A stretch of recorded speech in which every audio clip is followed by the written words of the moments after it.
Hello and welcome to another video on the Anxiety Project channel. In this video, I am talking about those random body pains that you get when you are going through anxiety. Now, these body pains occur randomly and they can be quite confusing. They are daunting and can be misinterpreted by a health anxiety sufferer. And it can lead you down a pretty dark rabbit hole. You can obsess over them.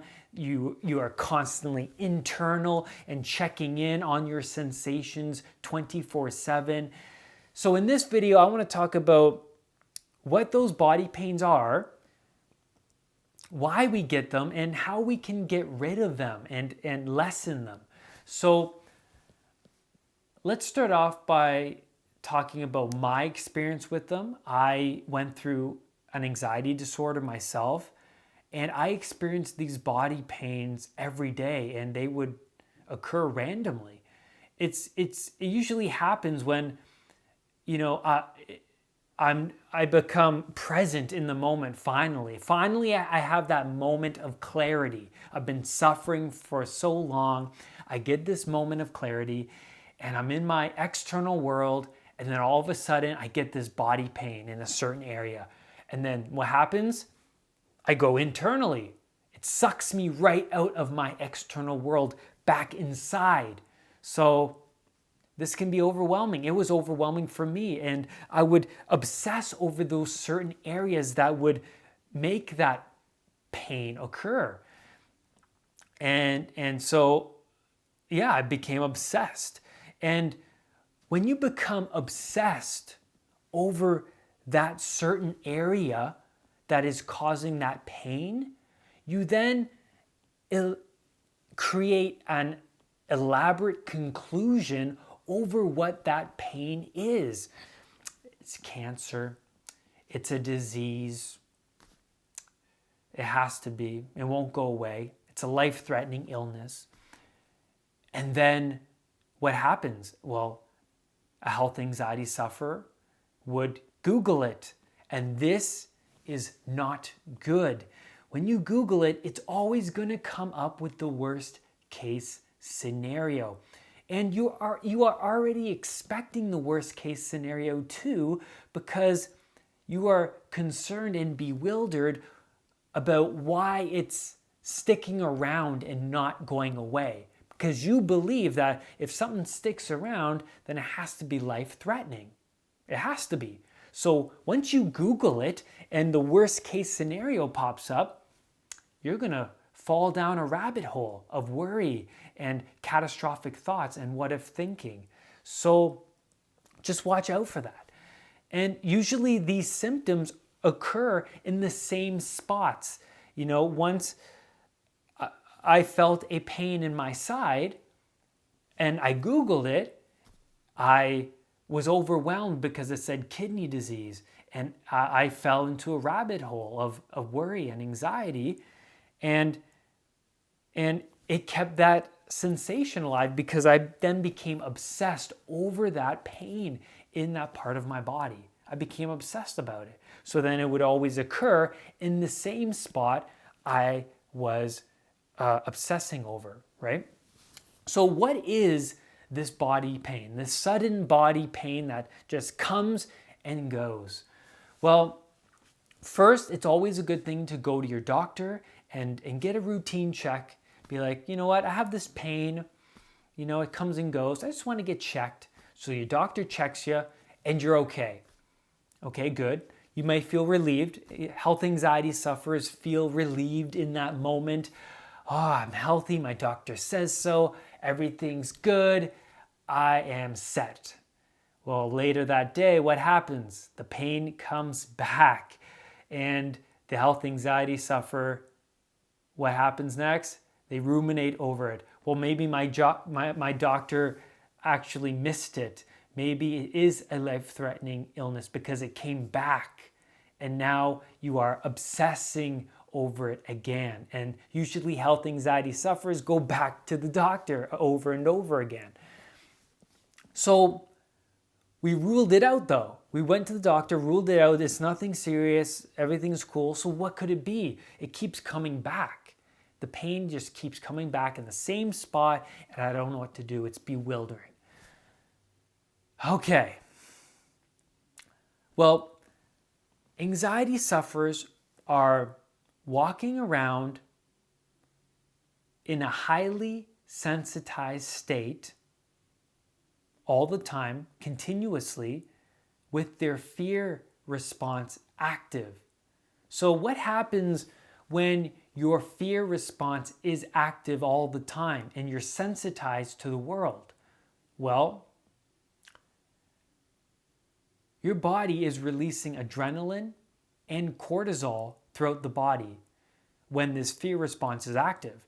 And these adrenaline and cortisol, these chemicals readies the body to fight and flee and causes a wide range of bodily sensations. It creates a wide range of these bodily sensations. So being in this constant state with all of these bodily sensations, you are going to misinterpret them. They are going to stick around until you deal with the underlying issues. So if you have a car and the car is in park, but your foot is on the gas pedal, revving the car continuously, what happens to the engine? The engine's heating up, the engine is wearing out, the gas is emptying. So that's what's happening in your body. You're sitting in your living room, everything should be okay because you're at home, but that foot is on the gas pedal, right? Internally, you're in that fight or flight mode. Everything is heightened. Your body's ready to fight and flee, and everything's tense. So a wide range of bodily symptoms and sensations occur. Now, this is when anxiety sufferers misinterpret these sensations as being life-threatening, as being cancerous, because they're sticking around, they're not going anywhere, but that's because your body is in this heightened sense of fear, this anxiety. That's why they're sticking around. That's why they're leaving. It's a natural bodily defensive mechanism, right? Your body is in defensive mode. That's what's happening. So how can we get rid of these pains, these random pains, and lessen these body pains that occur at random throughout the day? Well, first, implementing relaxation techniques is the best way to start this process. I mean, your body is in defensive mode. Your body is in fight or flight. It's preparing to flee. It's preparing to fight. Your body's tense. So why not use it? And when I mean use it, I mean use that built up energy your body's producing and actually go and work out. Release the brake from the car, right?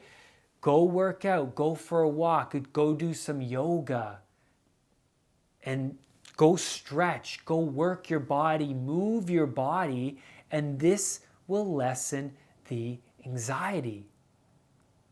Meditation, time in nature, reducing your workload, slowing down your day, deep breathing techniques, all are proven to activate the parasympathetic nervous system, which is your rest and digest system. And this system reduces the anxiety response. You start to feel calmer, more grounded, more relaxed, more relieved. You can take a deep breath and then come back into the present moment. Okay? So another good way to reduce these pains, these random pains that occur, is to counter the the negative thoughts that follow the pain. Because once we get that pain, we then resort to what if thoughts. What if it's this? What if it's that? So counter it. What else could this pain mean? Well, it could mean that I am in anxiety mode. My body is in fight or flight. That's why I'm getting the pain. Okay, what can I do about that? And then go meditate or go for a walk. Go do something that relieves that tension. Your body is telling you something. That's important. Your body is telling you something. So work with it. Get to know your body. Sit with yourself. Don't put band-aids over it by watching TV, by drinking a beer. Don't, smoke marijuana or engage in impulsive pleasures. No. I'm saying use your body, work with your body, and then your body will work with you. Okay? So the way I got rid of these body pains myself, I began to shift my perspective over them. I started to view these pains differently. And the less reactive I was over these sudden pains, the more they went away. Because if you are obsessing over them, if you are constantly giving it your attention, it's going to stick around. But once you start to perceive it differently, not bother, show less emotion towards it, it loosens and goes away. So that's important. Tony Robbins says, where focus goes, energy flows. So you're focusing on that pain, your energy is flowing towards that sensation. An emotional memory, a repressed emotional memory, can keep that pain alive as well. And that emotional memory can be linked to that pain. So you may be going about your day, you remember something embarrassing happening to you in your past or a traumatic event. This can cause that pain to suddenly come in your body. So what can you do to go back and deal with these emotional memories? Journaling, revisiting that emotional memory in a journal, writing down your thoughts about the certain event can release it from the body. You get in tune with yourself, with your unconscious mind through journaling, meditation, mindful meditation, body scan meditations, NLP work by doing reframing exercises. Reframing exercises is going back to the original event and perceiving the event differently, and thus relieving that emotional tie you have over it within your body. Very, very important. So work with your body, and you'll see that, these pains and these sensations are caused by a natural bodily response, this anxiety response. So pay attention and work with your body, because your body is telling you something. I hope you enjoyed this video. If you haven't already, please subscribe to this channel. I would greatly appreciate it. Remember, do not let anxiety define who you are, and I will see you on the next video. Bye.